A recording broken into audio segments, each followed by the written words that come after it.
السلام علیکم ورحمۃ اللہ وبرکاتہ۔ ناظرین، استقبال ہے آپ کا ہمارے یوٹیوب چینل حمد ٹی وی دیوبند پر۔ ناظرین کرام، آج کی ویڈیو بہت ہی اہم ہے۔ جی ہاں ناظرین، دارالعلوم دیوبند کے خلاف شعبہ مناظرہ کے بارے میں جو پروپیگنڈا چل رہا ہے، اسی کے متعلق مفتی ابوالقاسم نعمانی محتمم و شیخ الحدیث دارالعلوم دیوبند کا وضاحتی آڈیو کلپ بیان سامنے آیا ہے، جس میں حضرت نے وضاحت کی ہے۔ جی ہاں ناظرین، دارالعلوم دیوبند میں منعقد مناظرے کے مشقی پروگرام کے تعلق سے حضرت اقدس مفتی ابوالقاسم نعمانی صاحب محتمم و شیخ الحدیث دارالعلوم دیوبند کا اہم خطاب ہم آپ کے ساتھ شیئر کر رہے ہیں، جس میں انعقاد مناظرہ کے پس منظر، طلباء کے متعلق ادارے کے منصوبہ بند طرز عمل، مولانا مودودی کے متنازع افکار کی حیثیت اور موجودہ ارباب جماعت اسلامی کے ساتھ علماء دیوبند کے دوستانہ تعلقات پر دو ٹوک اور عمدہ گفتگو کی ہے۔ ناظرین کرام، یہ آڈیو کلپ حضرت محتمم صاحب کی ہے جو کہ ہم آپ کے ساتھ شیئر کر رہے ہیں۔ آپ سے گزارش ہے آپ اس آڈیو کلپ کو مکمل سنیے گا اور اپنے سبھی دوستوں کو اس آڈیو کو شیئر کیجیے، اپنے تمام دوستوں تک یہ آڈیو کلپ پہنچائیے واٹس ایپ اور ٹیلی گرام گروپ وغیرہ کے ذریعے سے۔ چلیے ناظرین، آڈیو کلپ آپ کے سامنے ہم رکھ رہے ہیں۔ اس سے پہلے آپ سے گزارش ہے، اگر آپ چینل پر نئے ہیں تو ہمارے چینل کو سبسکرائب ضرور کیجیے اور اس ویڈیو کو زیادہ سے زیادہ شیئر کیجیے اور اپنی رائے کمنٹ باکس میں ضرور ڈالیے گا۔ چلیے ناظرین، آڈیو کلپ آپ کے سامنے رکھ رہے ہیں۔ بسم اللہ الرحمن الرحیم۔ الحمدللہ رب العالمین، والصلاة والسلام علی سید الانبیاء والمرسلین، سیدنا و نبینا و مولانا محمد وعلی آلہ و اصحابہ اجمعین، اما بعد۔ محترم حضرات اساتذہ کرام اور عزیز طلبہ، انجمن تقویت الاسلام شعبہ مناظرہ طلبہ دارالعلوم دیوبند کا آج کا یہ پروگرام اپنے معمول کے اجلاس کا ایک حصہ ہے۔ ابتدائی سال میں، درمیان سال میں اور اختتام سال پر اس کے اجلاس ہوتے رہتے ہیں۔ جس طرح انجمنوں کے اجلاس ہوتے ہیں، خاص طور سے بڑی انجمنوں کے، اناد الادبی ہے، مدنی دارالمطالعہ ہے، سجاد لائبریری وغیرہ، اس اعتبار سے آج کا یہ اجلاس کسی الگ نوعیت کا نہیں ہے، لیکن اتفاق سے اشتہار کو کسی نے سوشل میڈیا کے اوپر وائرل کر دیا، اس کی وجہ سے وائرل کر دیا، جس کی وجہ سے کچھ لوگوں کی اس کے سلسلے میں تشویش پیدا ہوئی اور کئی جگہ سے یہ مطالبے آئے کہ آج کل کے ماحول میں مناظرہ نہیں ہونا چاہیے۔ اگر یہاں میڈیا کے کچھ افراد موجود ہوں یا خبروں سے دلچسپی رکھنے والے، تو ان کے سامنے میں یہ وضاحت کرنا چاہتا ہوں کہ یہ کوئی مناظرہ نہیں ہے۔ اس مجلس کے اندر دونوں طرف دارالعلوم دیوبند کے طلبہ ہیں جو مسلک علماء دیوبند کے حامل ہیں، ایک مسلک سے تعلق رکھتے ہیں۔ یہ ان کے مشق و تمرین کا ایک حصہ ہے۔ جس طرح انجمن میں تقریر کی مشق کرتے ہیں، دیواری پرچوں میں اردو، عربی اور دیگر زبانوں میں مضامین لکھ کر مضمون نویسی کی مشق کرتے ہیں، اسی طرح مسائل کی تنقیح و تحقیق کے سلسلے میں اپنا نظریہ پیش کرنے اور اس کو مدلل کرنے کے سلسلے میں مشق و تمرین کے لیے انجمن تقویت الاسلام کا قیام عمل میں آیا ہے۔ اس میں جہاں اسلام سے خارج فرقوں، مثلا قادیانیوں، عیسائیوں وغیرہ کے سلسلے میں مناظرے ہوتے ہیں، وہیں مسلمانوں کے اندر جو فکری انحراف رکھنے والی جماعتیں ہیں اور ان سے ہمارے اکابر کے اختلافات ہیں، ان سے گفتگو کے آداب اور اس کا سلیقہ سکھانے کے لیے بھی مناظرے کی مشق کی جاتی ہے۔ جہاں تک تعلق موجودی جماعت کا، تو ایک تو ہے ملکی مسائل میں ہر ایک کے ساتھ ہمارا تعاون و اشتراک، اس میں کوئی اختلاف نہیں ہے۔ جمعیت علماء ہند ہمارے اکابر کی جماعت ہے، اس کا اپنا ایک منشور ہے اور ایک انداز فکر ہے، انداز عمل ہے، لیکن مسلمانوں کے مشترکہ مسائل جب زیر بحث آتے ہیں تو تمام مسلم جماعتوں سے، مسلک والوں سے اشتراک ہوتا ہے، چاہے وہ جماعت اسلامی ہو، چاہے جمعیت اہل حدیث ہو، چاہے کچھوچا سے تعلق رکھنے والے حضرات ہوں، اور اگر بریلوی مسلک کے بھی معتدل مزاج کچھ لوگ اس میں شرکت کرنا چاہیں تو ان کو بھی شریک کیا جاتا ہے۔ وہ ملکی مسائل ہیں، مسلمانوں کے ملی مسائل ہیں، اس میں کوئی اختلاف نہیں ہوتا، سب شانہ بشانہ کام کرتے ہیں۔ لیکن جہاں تک مسلک اور نظریے کی بات ہے تو ہر ایک اپنے مسلک کے سلسلے میں پختہ ہے اور آزاد ہے۔ مودودی صاحب سے ہمارا فکری اختلاف ہے، وہ اپنی جگہ پر قائم ہے، اور ہمیں یہ جاننا ضروری ہے کہ ہمارے اکابر نے ان سے علیحدگی کیوں رکھی ہے، دوری کیوں بنائے رکھی ہے، ہمارے خیال میں ان کے خیال میں کیا فرق ہے۔ حضرت مولانا سید حسین احمد صاحب مدنی رحمۃ اللہ علیہ دارالعلوم دیوبند کے شیخ الحدیث صدر مدرس، شیخ الہند رحمۃ اللہ علیہ کے شاگرد، مجاہد آزادی، ان کو کیا پڑی تھی کہ وہ مودودی صاحب کے دستور اور اصول کو سامنے رکھ کر انہوں نے اس کے بارے میں سوالات قائم کیے اور گفتگو قائم کی۔ آپ کو معلوم ہونا چاہیے کہ مودودی صاحب کی سب سے پہلے گرفت کرنے والے مولانا حسین احمد صاحب مدنی رحمۃ اللہ علیہ۔ جب جماعت اسلامی کا دستور شائع ہوا، اس کے دفعہ 6 کے اندر یہ دفعہ موجود تھی کہ کسی کی ذہنی غلامی میں مبتلا نہ ہو، ہر ایک کو اللہ اور اس کے رسول کے دیے ہوئے معیار پر پرکھے۔ حضرت مدنی رحمۃ اللہ علیہ کان کھڑا ہو گیا، انہوں نے سوال اٹھایا کہ کیا صحابہ کرام رضی اللہ تعالیٰ عنہ کو بھی ہم اسی طرح پرکھیں گے،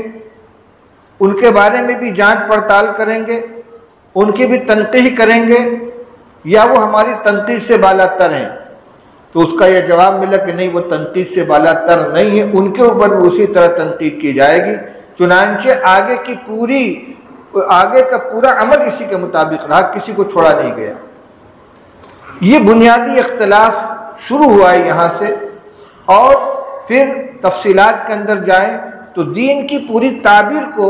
مودودی صاحب نے اپنے انداز سے بدل ڈالا۔ رب کا کیا معنی ہے، الہ کا کیا معنی ہے، دین کا کیا معنی ہے، عبادات کے اغراض و مقاصد کیا ہیں، نماز کس لیے پڑھی جاتی ہے، روزہ کس لیے رکھا جاتا ہے، اور حج کس لیے کیا جاتا ہے۔ ایک تو مفہوم اور اغراض و مقاصد وہ تھے جو امت کے اندر متوارث چلے آ رہے تھے، ایک وہ ہے جو مودودی صاحب نے بیان کرنے کی کوشش کی۔ مولانا ابو الحسن علی ندوی جیسا یکسو عالم کہ جن کے بارے میں کہا جا سکتا ہے کہ ان کا کسی سے کوئی اختلاف نہیں تھا، ہر ایک کے ساتھ وہ جڑ کر رہتے تھے اور ایک متفق علیہ شخصیت کی حیثیت رکھتے تھے، لیکن ان کو بھی ان اصطلاحات کے سلسلے میں مودودی صاحب کے خلاف قلم اٹھانا پڑا۔ حضرت مولانا محمد زکریا صاحب کانلوی رحمۃ اللہ علیہ، خانقاہ نشین، محدث جلیل، خالص درس و تدریس سے تعلق رکھنے والے، یعنی اس زمانے میں جب ہندوستان کے اندر لیگ اور کانگریس کا شدید اختلاف چل رہا تھا، ایک طرف حضرت مولانا اشرف علی صاحب تھانوی رحمۃ اللہ علیہ اور ان کے تلامذہ اور ان کے متوسلین جو دیانتاً یہ سمجھتے تھے کہ لیگ کے ساتھ وابستگی مسلمانوں کے حق میں مفید ہے، ایک طرف حضرت مولانا حسین احمد صاحب مدنی اور حضرت شیخ الہند رحمۃ اللہ علیہ کے دیگر تلامذہ جو یہ سمجھتے تھے کہ غیر مسلم برادران وطن کے ساتھ اشتراک کر کے ہمیں آزادی کی لڑائی لڑنی چاہیے، وہ دیانتاً مسلمانوں کے حق میں اس کو بہتر سمجھتے تھے۔ دونوں اپنے اپنے نظریے کے اوپر جمے ہوئے تھے اور بہت شدید اختلاف پیدا ہو گیا تھا۔ اس زمانے میں بھی مولانا محمد زکریا صاحب رحمۃ اللہ علیہ کا جو طرز عمل تھا، دونوں کے ساتھ یکساں تعلقات تھے، کوئی یہ نہیں کہہ سکتا تھا کہ ان کے ساتھ ہیں یا ان کے ساتھ ہیں۔ کسی سلسلے میں انہوں نے کبھی کوئی چیز نہیں لکھی، لیکن مودودی صاحب کے سلسلے میں ان کو قلم اٹھانا پڑا۔ مولانا محمد یوسف بنوری رحمۃ اللہ علیہ، علامہ انور شاہ کشمیری رحمۃ اللہ علیہ کے شاگرد، خالص درسگاہی آدمی، ان کو ان کے خلاف قلم اٹھانا پڑا۔ اور جب مودودی صاحب کی تحریک شروع ہوئی ہے تو ان کے قلم کا جادو اتنا سر چڑھ کر بولا کہ بڑے بڑے چوٹی کے علماء ان کے ہمنوا ہو گئے، جن میں مولانا ابوالحسن علی میاں ندوی ہیں، مولانا منظور نعمانی ہیں، مولانا عبدالرحیم اشرف ہیں، اور اسی طریقے سے بڑے بڑے علماء تھے۔ لیکن جب قریب گئے ہیں اور جماعت کے نظریات کو اور مودودی صاحب کے نظریات کو، ان کے عمل کو دیکھا تو ایک ایک کر کے چھٹتے ہوئے سب کے سب الگ ہو گئے۔ اور یہ اتنے اخلاص کے ساتھ ان کے ساتھ گئے تھے کہ مولانا منظور احمد نعمانی رحمۃ اللہ علیہ نے جب اپنا مستقر بریلی چھوڑا ہے اور وہ سیالکوٹ سفر کر کے گئے ہیں مودودی صاحب کی حمایت میں، اس کا نام ہجرت رکھا تھا کہ میں گویا ہجرت کر کے آ جاؤں، سن تن من دھن سے ان کے ساتھ ہو گئے تھے۔ لیکن کچھ دن گزرنے کے بعد ان کو لکھنا پڑا مودودی کے ساتھ میری رفاقت کی سرگزشت، پوری کتاب انہوں نے لکھی ہے۔ یہ چیزیں ہمارے طلباء کے سامنے آنی چاہیے، ان کے علم میں رہنی چاہیے، اور اس وجہ سے خاص طور سے رہنی چاہیے کہ خاموشی اختیار کرنے کا اثر یہ ہوا ہے کہ آج دارالعلوم دیوبند کے احاطے میں مودودیت سے متاثر ہمارے طلباء کی ایک بڑی تعداد پیدا ہو گئی ہے، اور تنبیہ اور ہدایت کے باوجود وہ اپنی سرگرمیوں کے اندر ملوث ہیں اور اس کے اندر سرگرم ہیں۔ یہ بہت خطرناک چیز ہے، اس لیے حقیقت ہر ایک کے سامنے واضح ہونی چاہیے۔ آج کے اس مناظرے کا مقصد طلبہ کے درمیان مودودی صاحب کے فکر کا تعارف کرانا ہے، اور جب یہ میدان عمل میں جائیں تو اپنے اکابر کے معتدل مسلک کے حامل بن کر جائیں۔ ہمارا اختلاف بہت سی چیزوں میں جماعت اہل حدیث کے ساتھ بھی ہے، بریلوی حضرات کے ساتھ بھی ہے، جماعت اسلامی کے ساتھ بھی ہے۔ یہ اختلاف ہمیں ہی اختلاف نہیں ہے، ان کو بھی ہم سے اختلاف ہے، مودودی صاحب کو بھی ہم سے اختلاف ہے، جماعت اسلام اور جمعیت اہل حدیث کو بھی ہم سے اختلاف ہے، بریلویوں کو بھی ہم سے اختلاف ہے، ادھر سے بھی ہے ادھر سے بھی ہے، لیکن وہ نظریات کا ہے، مسلک کا ہے، دین کے احکام کا ہے۔ اور جہاں تک ہندوستان کے اندر مسلمان کی حیثیت سے جینے اور زندگی گزارنے کا معاملہ ہے، مسلمانوں کے حقوق کا مسئلہ ہے، ان کے ملی مسائل کا مسئلہ ہے، ہم سب ایک ساتھ رہتے ہیں۔ اور یہ مناظرہ کسی اسٹیج پر نہیں ہو رہا ہے، کسی میدان میں نہیں ہو رہا ہے، کوئی چیلنج نہیں کیا جا رہا ہے، یہاں دونوں طرف طلبہ ہیں، دارالعلوم دیوبند کے طلبہ ہیں۔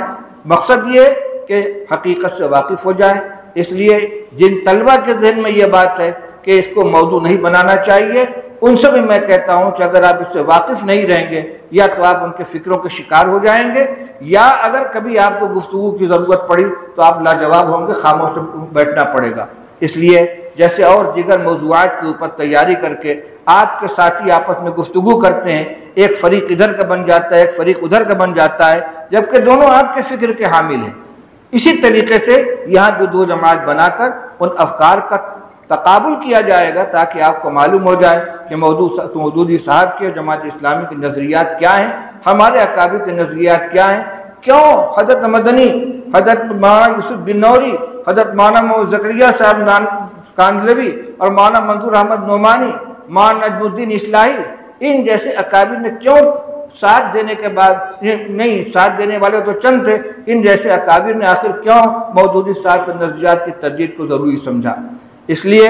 آج کے اس مناظرے کو آپ غور سے سنیں، اس کے مضامین کو ذہن میں رکھیں۔ ہاں، مجادلہ، مخاصمت نہیں ہونی چاہیے، دلائل کے ساتھ گفتگو ہونی چاہیے تاکہ آپ کے ذہن کے اندر دونوں طرف کے دلائل آ جائیں۔ پھر آپ یہاں سے فارغ ہو کر جائیں گے، اپنی درسگاہوں میں جا کے اپنے عمل میں مشغول ہو جائیں گے، کوئی آپس کے اندر کا مباحثہ نہیں ہوگا۔ یہ ایک مشق ہے، جیسے تقریر کی مشق ہوتی ہے، تحریر کی مشق ہوتی ہے، اسی طریقے سے گفتگو کرنے کی بھی مشق ہے۔ اور آپ جانتے ہیں، اگر آپ نے الفوز الکبیر پڑھی ہے، قرآن علوم کو جو حضرت شاہ ولی اللہ رحمۃ اللہ علیہ نے 5 قسموں پر منقسم کیا ہے، اس میں ایک علم المجادلہ بھی ہے کہ دوسرے کے ساتھ گفتگو کرنے کا بھی انداز قرآن نے ہمیں سکھایا ہے۔ وَجَادِلْهُمْ بِالَّتِي هِيَ أَحْسَنُ،